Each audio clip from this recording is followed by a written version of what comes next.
La problemàtica de Gallecs es remunta a finals dels anys 60, quan el govern franquista va planejar la creació de ciutats artificials per descongestionar les àrees metropolitanes de Madrid i Barcelona. El projecte urbanístic pel qual s'havia de crear una ciutat a Gallecs de 150.000 habitants i que suposava la destrucció de 1.472 hectàrees de 7 municipis en un espai agrícola i forestal de gran valor ecològic. Coincidint amb l'arribada de la democràcia formal, el 1977, comencen a ocupar-se cases abandonades per grups de joves, amb plantejaments ecologistes que buscaven noves formes de vida, confiats que el món rural els en donaria. L'estiu de 1977 es va crear la Comissió per la Defensa de Gallecs. La comissió promovia ocupacions, ja que era important formar un poble vivent com a bastió de defensa, i la gent ocupant era conscient del problema de Gallecs. Des de 1977, Gallecs ha estat l'escenari d'una llarga lluita per aconseguir la seva preservació. L'any 1978, 8.000 persones es van manifestar per aquest objectiu. Paral·lelament, nombroses masies abandonades van ser ocupades. A l'inici dels anys 80 hi havia més d'un centenar d'ocupes ecologistes que van jugar un important paper en la defensa de Gallecs. Fins l'any 1981, la Comissió per la Defensa de Gallecs continuava organitzant actes i mobilitzacions, però la participació era cada vegada menys nombrosa. El dur treball portat a terme va produir el desgast, el cansament i l'arribada de la dissolució de la comissió i, conseqüentment, la desmobilització que va durar fins l'any 1992. L'any 1992, amb la constitució del grup ecologista Cànem, va tornar a revifar i les activitats ja no s'han aturat fins a l'actualitat, on es lluita des de la Plataforma de Defensa de Gallecs. Bona tarda. Avui estem a Gallecs, a Can Xalet, amb el Pol Ansó, arquitecte i membre de la Plataforma de Defensa de Gallecs. Bona tarda, Pol. Bona tarda. Quants anys portes defensant Gallecs? En primera línia des del 2009, quan vam fer una junta per entrar a l'Associació de Veïns i automàticament a la PDG. I en segona línia la resta de vida perquè el meu pare va ser un dels fundadors de la Comissió per la Defensa de Gallecs i per tant ho vivia a diari a casa. Ens pots fer 5 cèntims sobre el teu pare i els seus inicis? Sí, el meu pare va venir de l'Aragó, va venir a treballar a Mollet i llavors li van oferir si un pis a Mollet o una casa a Gallecs i va decidir venir a viure a Gallecs. Llavors jo recordo perfectament un vespre quan el Francesc Blasco, un altre veí de Gallecs, va venir a casa i li va proposar al meu pare crear la Comissió de Defensa Gallecs per tot el conflicte que hi havia en aquella època. Què és el projecte DRAC? No és un projecte, és un grup. És un grup que DRAC vol dir Defensa de Rèptils i Amfibis de Gallecs. És un col·lectiu de gent amiga, de gent que es mou per aquí Gallecs, que l'objectiu d'aquesta associació és recuperar amfibis i rèptils de Gallecs o d'altres llocs i arranjar basses, torrents, etc. i implantar-hi aquests animals per augmentar la biodiversitat a Gallecs. Molt bé. Com està actualment la situació sobre la cessió de Can Banús? La situació sobre la cessió de Can Banús i qualsevol altra casa que depengui de l'Incasòl està bloquejada perquè l'Incasòl està mantenint una posició de bloqueig respecte del seu patrimoni i això fa que es degradi. De fet, haureu vist Can Cruz, que està ja pràcticament caigut arrel d'aquesta política d'esperar que tot caigui, i després aquest bloqueig també crea un problema d'ocupacions indesitjades, no desitjades, de gent que ve a Gallecs amb objectius no gaire cívics. Molt bé. Pots situar-nos sobre els darrers esdeveniments de Can Xalet, precisament on estem ara aquí? Precisament al fil del que parlàvem, davant d'aquest bloqueig de l'Incasòl, que fa molts anys ens va prometre que cediria aquesta casa i altres com Can Banús o Can Cruz, doncs es desenvolupen uns fets urgents, ocupacions de gent que crea conflictivitat al poble, i llavors un col·lectiu de gent propera a nosaltres, de Mollet pel Futur, etc., conjuntament amb el Dani Aranda del DRAC, que era el que fa molts anys se li havia donat inclús les claus, decideixen entrar per evitar que l'ocupin i que es continuï deteriorant. Quins són els perills actuals de gallecs?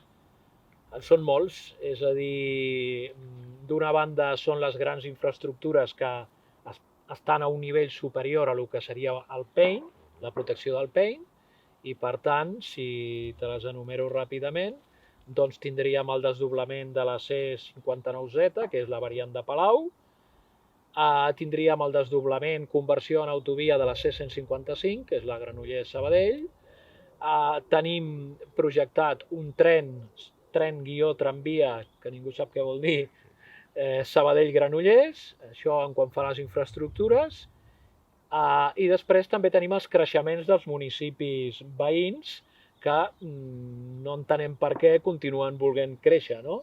Llavors, en el cas de Parets, tenim el creixement de Parets, que evidentment serà cap a la Riera Seca, cap a Gallecs, menjant-se no part d'allò que en diem el Gallecs delimitat, però sí el Gallecs que té la mateixa continuïtat natural de Gallecs. El mateix ens passa en Palau de Solità i Plegamans, que també té un creixement desaforat. I, bueno, és a dir, bàsicament són els creixements per absorbir la gentrificació de Barcelona i les grans infraestructures que sembla que encara no han entès que el futur del planeta no va per crear més infraestructures. Sobre això que estàs dient, creus que hi ha prou conscienciació a la societat sobre els perills que hi ha sobre Gallecs? No. És a dir, hi ha un desconeixement molt gran, sobretot arrel del 2015, quan vam mobilitzar-nos per Can Banús i vam muntar diferents paradetes a tots els municipis que tenen terrenys a Gallecs, vam comprovar com a Mollet Gallecs sí és conegut.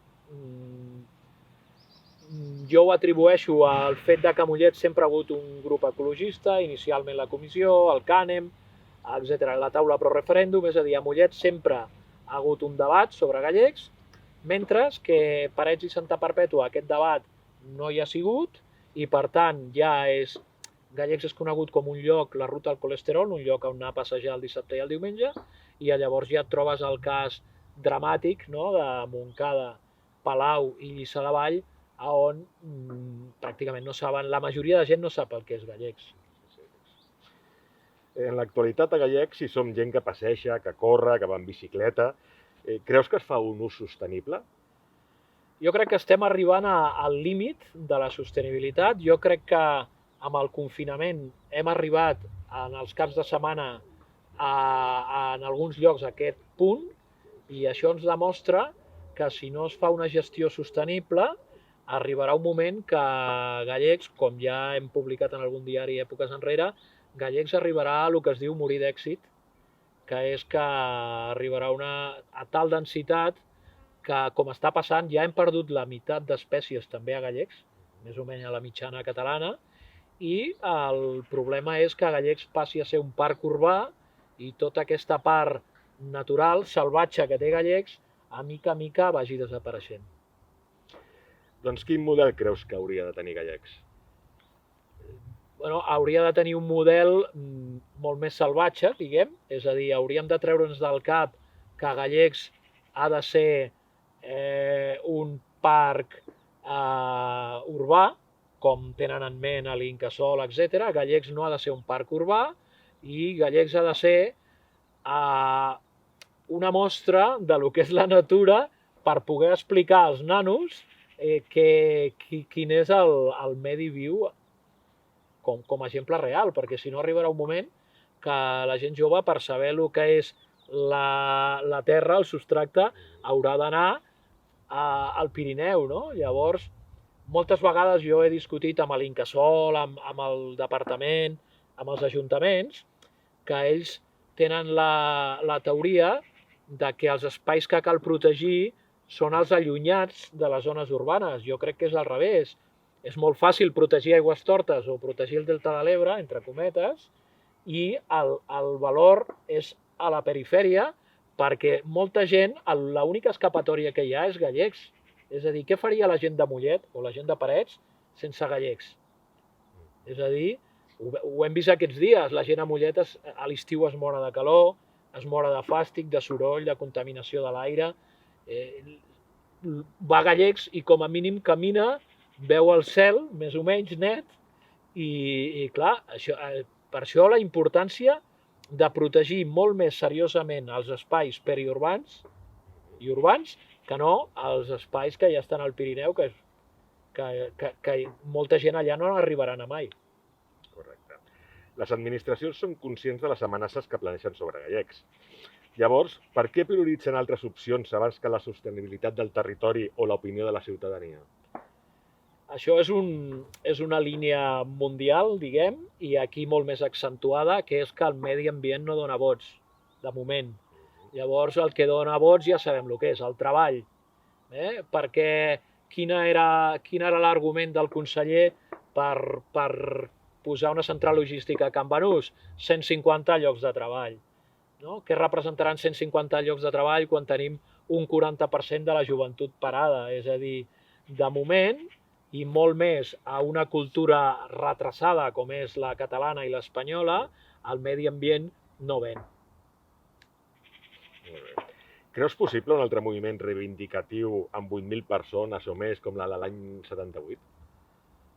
Bueno, el 2015 vam ser 3.000, o sigui que era un dels dubtes que ens plantejàvem com a plataforma a quin nivell arribaríem. Jo crec que no perquè, però no et puc posar la mà al foc, perquè tampoc saps mai com actuaran les masses. És a dir, vés a saber, tu ara imagina't que als estius arribem als 50 graus com es preveu, que l'atur continua creixent, que la qualitat de l'aire de Mollet passa ja de la setena pitjor d'Europa, passa a ser la primera, etc. Vés a saber si no hi haurà una rebel·lió. Pot ser-hi. Jo ho veig complicat perquè la gent s'ha descafeinat. A la gent, a base d'hipoteques i premsa i publicitat, a la gent l'han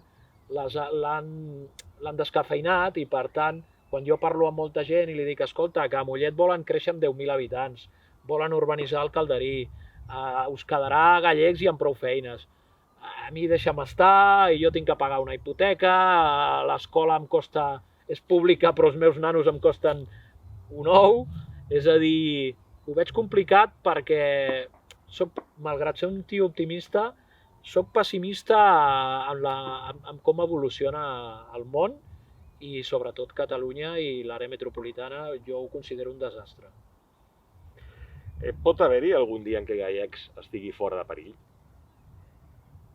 Depèn de què consideres fora de perill. Per molts ja està fora de perill. Si tu parles amb qualsevol alcalde dels 6 municipis o qualsevol persona de l'Incasòl o del departament o de la Generalitat, et diran que Gallecs ja està fora de perill, perquè per ells que s'inclogui una cosa a un EIM ja està fora de perill.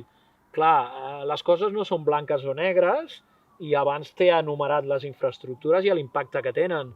Per exemple, la gent que no està aquí i està acostumat a un mitjà com el de Mollet, on està vivint a 80 decibels constantment, quan arriba a Gallecs li sembla que Gallecs és el paradís, però Gallecs quan bufa el vent de ponent, doncs es comprova que la C59 és un desastre ecològic. Quan bufa el vent del sud es comprova que la AP7 és un desastre.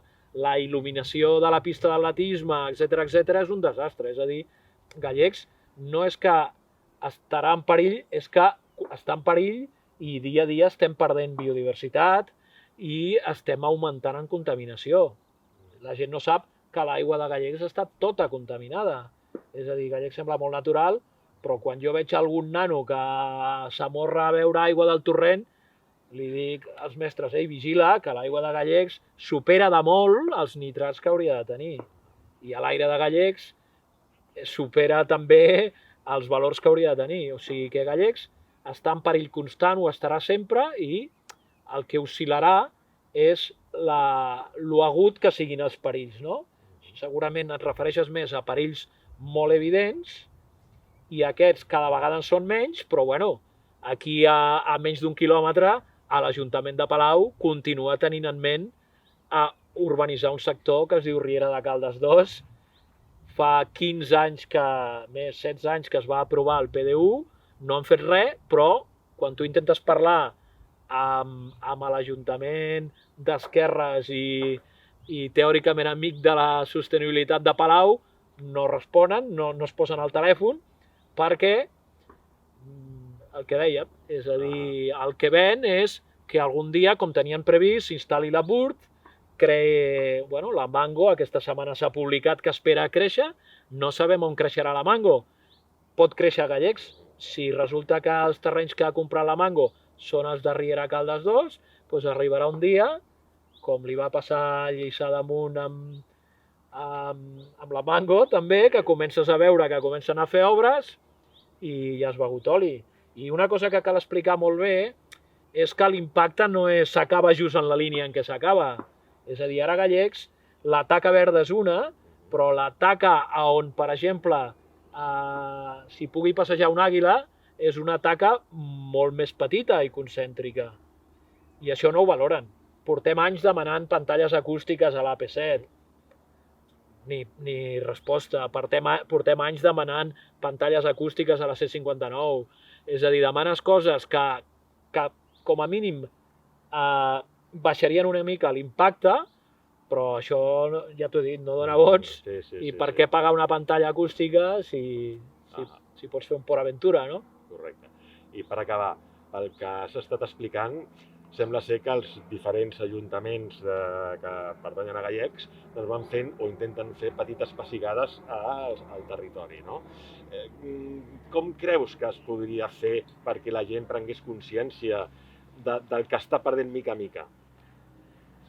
Primer, perquè prenguin consciència cal que la vulguin prendre, és a dir, que el seu cervell estigui predisposat. És com quan intentes convèncer un fumador que deixi de fumar o a un ludòpata, no? Que no vulgui un bingo a Mollet, no? Doncs és el mateix, clar, parles amb molta gent i amb molta gent acabes veient que no val la pena parlar. Jo, al fer-me gran, he descobert que hi ha molta gent amb la que no val la pena discutir i em dono la volta i me'n vaig. És a dir, bueno, mira, és que això serien 105 llocs de treball, què tal? Bueno, llavors ja construïm tot Gallecs i construïm tot Collserola i no li donem més voltes. Si el que volem és construir...